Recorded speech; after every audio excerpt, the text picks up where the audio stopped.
গাছে পানি দিব। গাছগুলো একদম একদম কিন্তু এই যে এরকম হয়ে গেছে, গাছে একদমই পানি নেই, কেমন যেন হয়ে গেছে।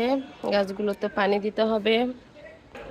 পানি আমি দিতে আসলে আমার ছেলেটা ও সব সময় বলে যে ও দিবে, তো আমিও এটাকে অনেকটা ইয়ে করি যে বাসায় ও একা একা থাকে, এইগুলোর সাথে সময় পাস করলে ওরও সময়গুলো অনেক ভালো কাটবে।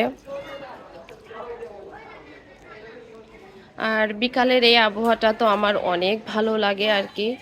আমি তো দিনের বেশিরভাগ সময়ই কিন্তু আমি আমার বেলকুনিতে থাকি।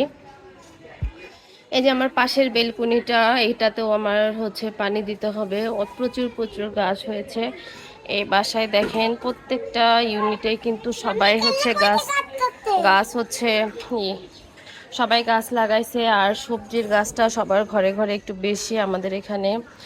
আর নিচে দেখায়, রাস্তায় দেখেন আমার বাসার সামনে কিন্তু সব কিছু বসে, সবজির থেকে শুরু করে সব কিছু পাওয়া যায় আর কি। সো বিকালটা আমরা এখানেই সময় পাস করি। এই তো আমার ছেলে, ওর এটা খুবই পছন্দের একটা জায়গা, ও এটা দোল খেতে খুব ভালোবাসে। আমার কিন্তু এটা বেডরুমের বেলকুনি। এই বেলকুনিটা কিন্তু অনেক বড়, 7.5 ফিট বাই 8 ফিটের একটা বেলকুনি আমার, বিশাল বড় এই বেলকুনি। একটা ছোটোখাটো বেডরুমের মতো। তার থেকে বড় কথা এখান থেকে আমি পুরা শহরটাকে উপভোগ করতে পারি, যেটা আমার খুবই ভালো লাগে আর কি। যাই হোক, আমি নিজেও একটু ভাবলাম দোলনাতে একটু দোল খাই।